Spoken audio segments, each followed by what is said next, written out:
신실하신 주, 오 신실하신 주, 내 너를 떠나지도 않으리라, 내 너를 버리지도 않으리라. 약속하셨던 주님, 그 약속을 지키사 이후로도 영원토록 나를 지키시리라 하시나네.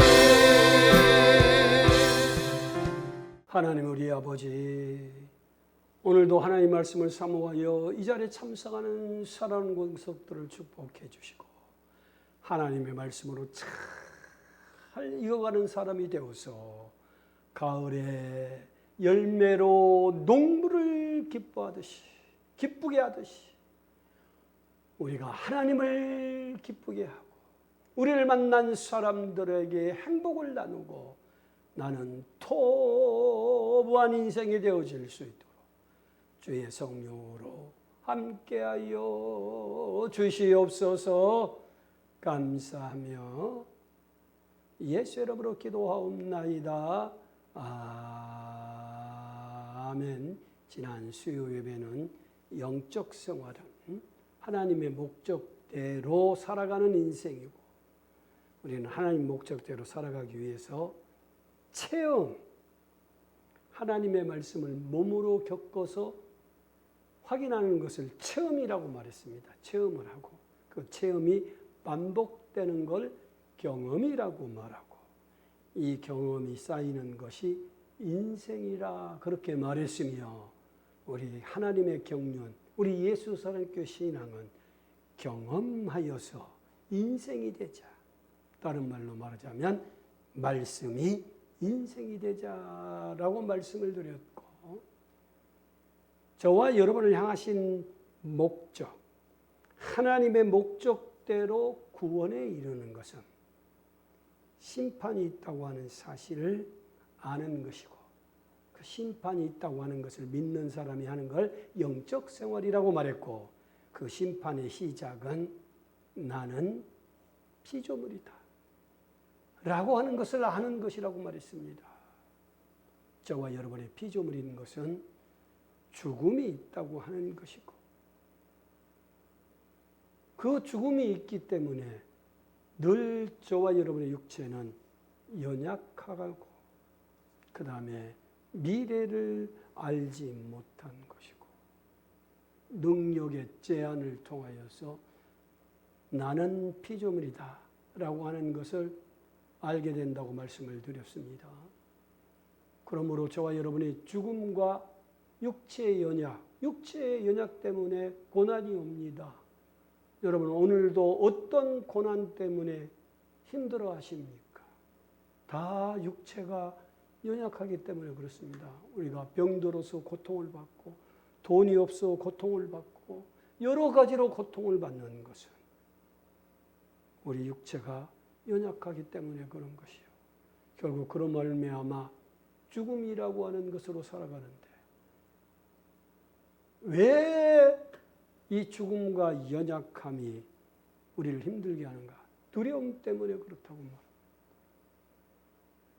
심리학과 뇌과학에서 사람의 감정, 부정적인 감정의 근원은 두려움이라고 말합니다. 그런데 그 두려움이 어디서 왔느냐? 죽음 때문에 그리하다는 것입니다. 죽음 때문에. 아담이 선악과를 먹고 두려워서 숨었다고 말하는 것이 두려움의 근원입니다. 그 다음에 히브리서에 사람이 누구냐? 죽기를 두려워해서 일생 마귀의 종이 된다고 말합니다. 그리고 요한일서 4장 18절에 보면 하나님의 사랑이 없으면 두려움이 있고 두려움은 형벌이 있다고 말합니다. 그래서 피조물은 다 두려워합니다. 죽음을. 요한일서 4장 8절에 하나님의 사랑이 있으면 두려워하지 않는다고 오해하는 사람들이 많습니다. 다시 말하자면 이 구절을 가지고 예수를 믿는 사람, 진짜 진실 참으로 예수를 믿는 사람은 두려움이 없다고 오해합니다. 이것은 헬라적 사고로 읽었기 때문에 오는 오해라고 저는 말할 수 있습니다. 아무리 예수를 우리가 믿는다고 해도 우리가 피조물인 것은 변함이 없습니다. 피조물은 어떤다고요? 죽음이라고 하는 육체의 연약함이라고 하는 것을 통하여 확실히 안 것이요. 그러므로 당연히 피조물은 두려워합니다. 예수를 믿는 것이나 예수를 믿는 사람이나 예수를 믿지 아니한 사람이나 모두가 다 두려워합니다. 믿음이 좋은 사람 두려움이 없는 거 아닙니다. 다 두려워합니다. 우리는 예수를 믿는다고 하는 것이 내 소원은 사라지고 하나님의 목적대로 살아가는 것이 영적 생활이요. 예수 믿는 사람이라고 말했습니다. 하나님 목적이 채워주면 두려움이 점점 물러갈 뿐이지 두려움이 없어진 것이 아닙니다. 예수를 시험했던 마귀가 물러가더라라고 말하는 것처럼 물러갈 뿐입니다. 우리는 피조물이기 때문에 두려움을 이길 수 없습니다. 두려움이 오면 저와 여러분이 해야 할 피조물로서 해야 할 일이 뭐겠습니까? 나는 피조물이라고 고백하는 것입니다. 나는 피조물이라고 고백하는 것입니다.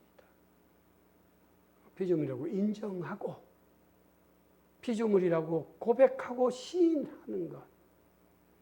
이것이 우리가 하는 일입니다. 우리는 미래를 모르기 때문에 불안합니다. 당연하죠. 피조물은 불안하죠. 불안하지 않는 사람이 어디가 있겠습니까?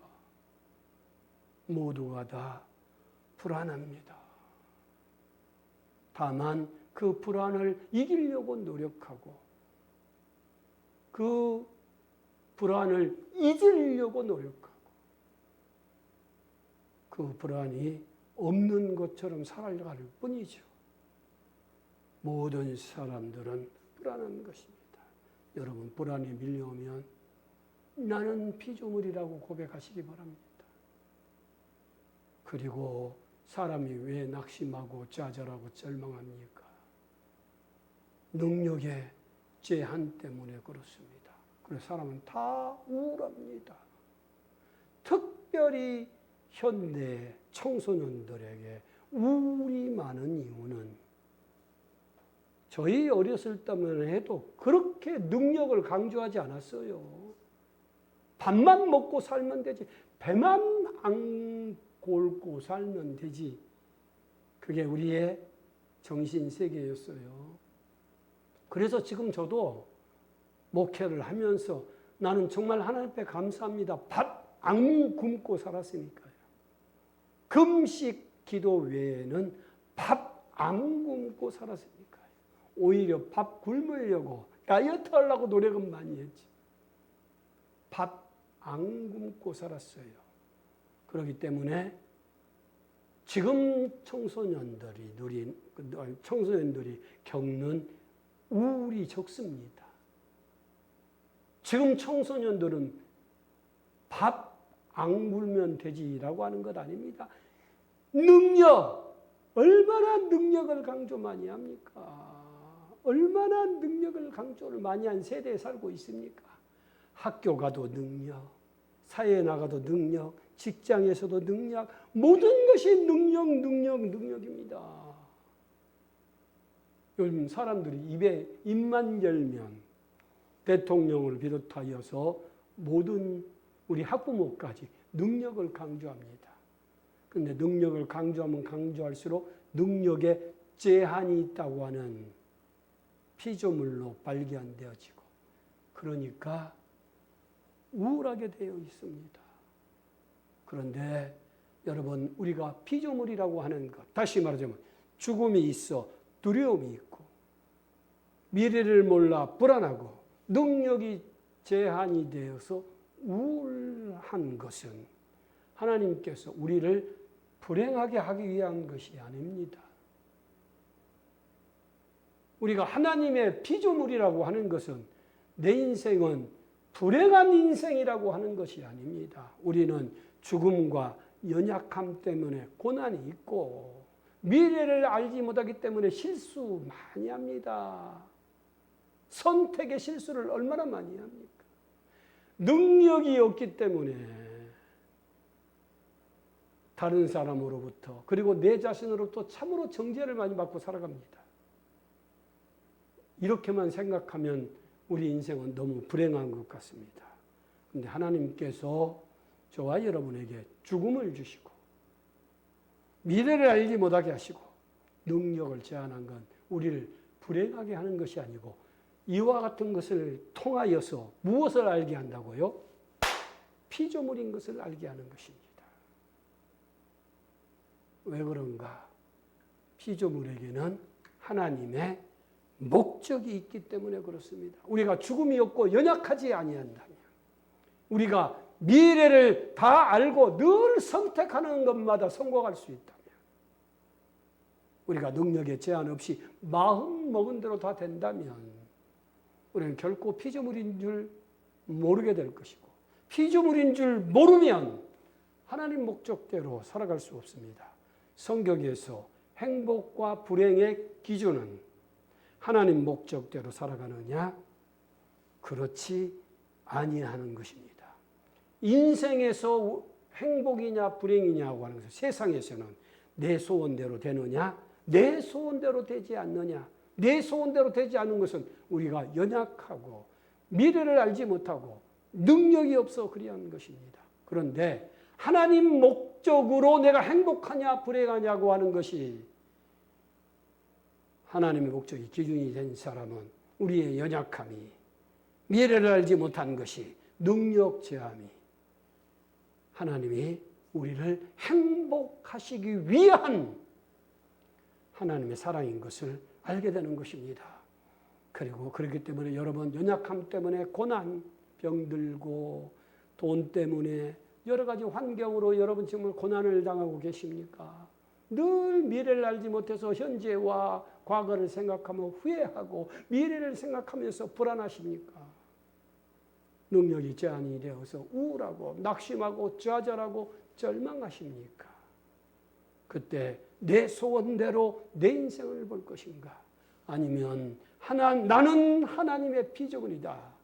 이 말은 나를 향하신 하나님의 목적이 있다고 말하는 것이고, 나를 향하신 하나님의 목적대로 살아갈 때가 행복한 인생이다 라는 것을 알게 되는 것이고, 그러므로 우리가 연약하고 죽음이 있고 미래를 알지 못하고 능력이 제한이 되는 것은 우리를 불행하게 하는 것이 아니라 우리를 행복하기 위한 하나님의 사랑이에요. 그러므로 하나님의 사랑에는 반드시 뭐가 있느냐? 심판이 있다라고 하는 것입니다. 뭐라고요? 하나님의 사랑에는 심판이 있다는 것입니다. 근데 이 심판을 요즘 목사님이 헬라적 사고와 히브리적 사고를 굉장히 많이 말씀하고 있잖아요. 저는 하나님께서 다 놀라우신 하나님의 계획을 따라서 성경을 히브리어로 적었고 헬라어로 적었다고 말합니다. 구약 성경을 히브리어로 적으신 하나님의 이유가 있고, 헬라적 사고로 헬라 언어로 헬라 신약을 기록한 하나님의 이유가 있다고 생각합니다. 제가 이 언어의 차이에 대해서 많이 설명을 하잖아요. 히브리적 사고는 뭐라고요? 관계 중심, 하나님과 우리와 관계 중심, 사람과 사람의 관계 중심의 사고가 히브리적 사고예요. 그러니까 뭘로 표현한다고요? 히브리어 언어로 표현하고요. 헬라어는 뭘로 한다고요? 이해하고 설명하는 데 가장 특화된 것이 헬라어라고 말했습니다. 그래서 헬라적 사고는 이해가 되고 설명이 돼야 됩니다. 영어는 뭐라고 그랬습니까? 과학적인 사고, 증명이 되고 증거가 있어야 된다고 말하지 않았습니까? 왜 신약 성경은 헬라어로 기록되어져 있을까? 그냥 목사님의 이게 추론입니다. 여러분, 이스라엘 사람들은 뭘 하지 않느냐? 전도를 하지 않습니다. 다 아브라함의 후손들은 이스라엘 사람이 다 되고 그 다음에 다 하나님을 믿는 사람들이기 때문에 전도를 하지 않습니다. 전도할 필요도 없습니다. 그러니까 하나님과 사람의 관계가 중요하죠. 그런데 예수께서 오셔서 바로 최후 명령이 뭐라고 말했습니까? 내 증인이 되라. 이것을 이제 교회에서는 뭐라고 말합니까? 전도를 하라고 하는 것입니다. 그럼 전도를 하려면 어떻게 해야 됩니까? 전도하던 대상에 내가 믿는 것과 내가 참으로 경험한 것을 설명을 해야 되지 않겠습니까? 이해를 시켜야 예수를 믿을 것 아니겠습니까? 그러니까 뭐가 필요하다고요? 헬라어와 헬라적 사고가 필요했던 것입니다. 그런데 비록 그와 같은 이유 때문에 헬라어로 기록되어 있다고 해도 결국은 하나님께서는 저와 여러분을 관계 중심으로 신앙생활을 하기를 원하기 때문에 구약성경을 읽던, 다시 말하자면 히브리어로 기록된 성경을 읽던, 헬라어로 기록된 신약 성경을 읽던 히브리적 사고, 하나님과 관계, 이 관계 중심으로 성경을 보자고 하는 것이라고 말입니다. 그러므로 심판을 헬라어 그대로 심판을 해석하여 설명하자면 심판은 죽고 난 사후에 하나님의 백보자라고 하는 공간, 헬라어는 시간과 공간을 설명하는데 대단히 유리한 언어입니다. 히브리어는 시제, 과거, 현재, 미래라고 하는 시제가 없어요. 공간 개념이 없습니다. 아니, 없다고 하는 것이 아니라 희미하다는 것이 확실치 않아요. 그런데 헬라어는 시간, 과거, 현재, 미래, 공간 개념이 정확한 언어입니다. 그래서 죽고 난 후에 백보자 심판을 받는데 그 백보자 심판은 예수를 믿느냐 믿지 않느냐, 그리고 그리스도의 심판은 예수 믿고 나서 행위가 어떻게 되느냐. 그래서 예수 믿는 사람은 천국에, 예수 안 믿는 사람은 지옥에, 예수 믿는 사람 중에서 이 땅에서 헌신하고 충성하면 보상을 하고, 그렇지 않는 사람에게는 바깥 어두운 데 내쫓긴다. 얼마나 여러분 이해가 잘 됩니까? 다른 사람이 설명하기가 얼마나 쉬운가. 믿느냐 믿지 않느냐 차이만 있을 뿐이지 설명하는 것은 너무 쉽습니다. 그래서 헬라어로 기록한 것입니다. 그런데 히브리적 사고에서 심판은 하나님과 관계, 선악과를 먹어서 하나님과 관계가 단절됐다. 이것을 에베소서는 죽었다고 말한다. 아니, 똑같은 심판을 설명해도 이렇게 달라집니다. 그리고 아까 제가 뭐라고 말했습니까? 헬라는 공간 중심인데 히브리는 다 사건 중심입니다. 사건 중심. 아브라함이 하나님을 만나서 뭐라고요? 100세에 이삭을 낳았다. 다 이런 개념이에요. 야곱이 하나님의 축복을 사모해서 장자권을 사고, 그 다음에 형의 에서의 힘에 의해서, 힘이 두려워서 도망가다가 돌베개를 잡았는데 천사가 오르락내리락 하는 건 꿈을 꾸었다. 다 사건 중심으로 심판을 설명하는 것입니다. 아브라함이 하나님께서 100세의 아들을 주리라 게 웃었다고 말했잖아요. 심판받는 것입니다. 야곱이 뭐라고 했습니까? 내가 다시 아버지 집으로 돌아가면 내가 정말 하나님을 잘 섬기겠습니다. 그런데 삼촌 집에 가서 또 자기의 이익을 이렇게 말하자면 추구하는 것, 그때 다 뭐 하느냐? 심판을 받았다고 하는 것이에요. 그리고 심판은 참과 거짓을 구분하는 것입니다. 참과 거짓. 우리는 그 참과 거짓이 성경 구절이 참, 그렇지 않은 건 거짓, 이런 것으로 되어지는 것이 아니고 나를 향하신 하나님의 목적이 참이요. 내 소원이 거짓이라는 것입니다. 그러니까 하나님의 목적대로 살아가는 것과 내 소원대로 살아가는 것이 구분이 되고 구별이 되고, 내 소원대로 살아갈 때에 하나님의 목적을 할 때를 뭐라고요? 심판을 받았다. 그렇게 말하는 것이고, 그 심판의 목적은 변화. 그래서 아까 제가 말하는 것대로 저와 여러분에게 고난이 있는 것은 우리로 하여금 하나님 목적대로 살기 위하여 변화를 받고 성숙하기 위한 것이다. 그래서 아이의 믿음이 있고 아비의 믿음이 있고 청년의 믿음이 있다. 성숙되어지는 것이에요. 헬라적 사고로 심판은 죽음 이후에 백보자 심판이 있고 그리스도의 심판이 있고 행위에 따른 보상이 있다. 이것이 틀렸다가 아니고요. 그 다음에 하늘의 상을 사모해서 열심히 내는 믿음이 이제 틀렸다, 거짓이다, 가짜다 라고 하는 것이 아니고요. 성숙되어지는 과정이라고 하는 것입니다. 성숙되어지는 과정. 이것이 지금 심판을 주신 하나님의 목적이 있는 것입니다. 그러므로 우리에게 지금 내 소원대로 살아가므로 내 소원대로 되지 않아서 고난을 받고 불안하고 우울할 때, 아, 내가 하나님의 심판을 받고 있구나.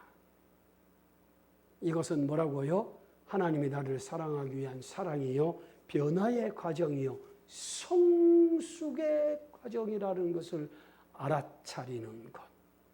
이것이 정말 심판에 관한 하나님의 온전한 사랑이라고 하는 것입니다. 그래서 지난 수요일 때 뭐라고 말했습니까? 우리 생각이 어떻게 변화되느냐? 하나님 말씀을 듣고 체험할 때 그리하다고 말했습니다. 하나님의 말씀을 듣고 체험해야 내 생각이 변화됩니다. 그래서 하나님 말씀을 듣고 체험을 하자. 그리하되 작은 체험을 해도 내가 늘 말했지만 30배, 60배, 100배로 감사하게 되면 여러분의 생각이 변화가 옵니다. 목사님, 어떻게 생각이 변화됩니까? 하나님의 말씀을 듣고 체험하면 생각이 변화됩니다. 그리고 그 생각이 변화된 것을 행동을 해야 됩니다. 행동. 그래서 지난번에 뭐라고 했습니까? 20초만이라도 꾸준히 행동을 변화되면 내 감정이 변합니다. 마음이 변합니다. 그래서 우리가 하나님 말씀으로 마음이 뜨거워지면 이제 우리는 무엇을 하게 되느냐? 하나님의 걸작품으로, 하나님의 형상으로 보이지 않는 하나님을 나타낼 때가 즐거운 인생이 되고요. 하나님의 아들로 간증하고 화답한 것이 행복하게 되고요.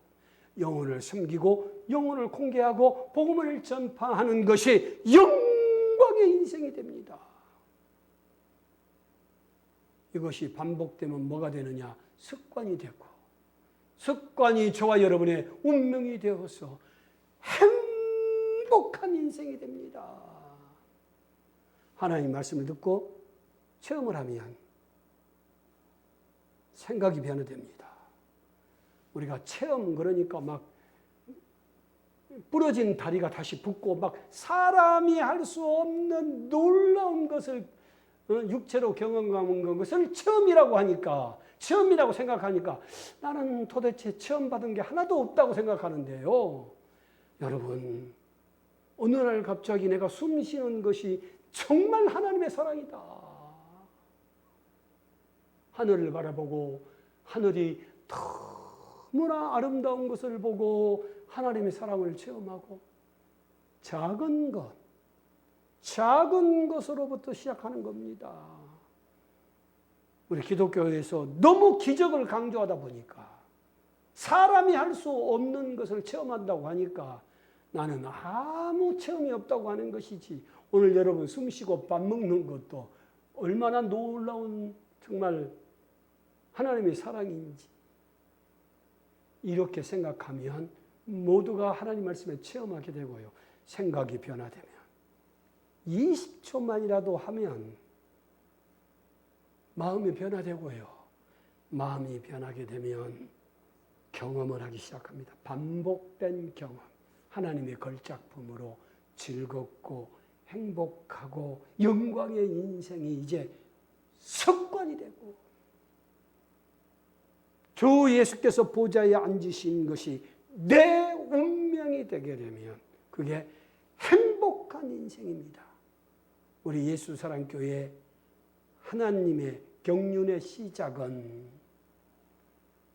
예수께서 모든 고난을 감당하셨으니 우리는 눈부시게 아름다운 인생, 소풍 같은 내 인생이 되자 라고 하는 것으로부터 시작하였습니다. 예수께서 저와 여러분을 위해서 모든 고난을 담당하셨으니 우리는 이제 하나님의 걸작품으로 소풍 같은 내 인생, 눈부시게 아름다운 인생이 되자고 하는 것으로부터 시작하여서 성경을 읽고 하나님 말씀을 듣고 체험, 하나님의 걸작품으로 체험하기 시작해서 내 생각이 변화되고 그 다음에 행동하기 시작하고 그러니 내 가슴이 뜨거워졌습니다. 하나님의 걸작품으로 내 가슴이 뜨거워지니 이제 하나님의 걸작품으로 살아가는 것이 경험이 되어져서 3년이 지나니 습관이 되고 이 습관이 예수를 바라보니 내 운명이 되어서 이보다 더 행복할 수 없다고 하는 인생이 되어지는 것, 이게 바로 하나님 목적으로 구원을 받은 저와 여러분의 인생인 것입니다. 할렐루야! 그러므로 우리 시간 기도할 때에 하나님 우리 아버지, 나는 행복으로 참으로 눈부시게 아름다운 인생, 소풍 같은 내 인생으로 구원을 받은 사람이오니 참으로 하나님의 걸작품으로 행복한 인생을 살게 하여 주시옵소서.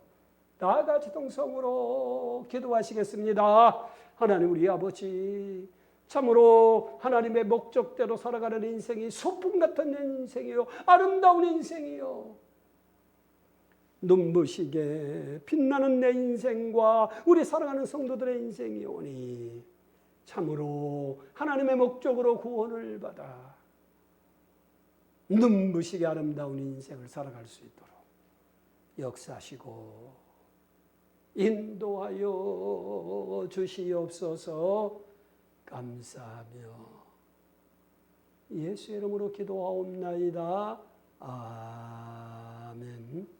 예수께서 저와 여러분의 모든 고난을 감당하셨으니 우리는 소풍 같은 인생으로 눈부신 하루를 살아가십시다. 감사합니다. 도브메오드.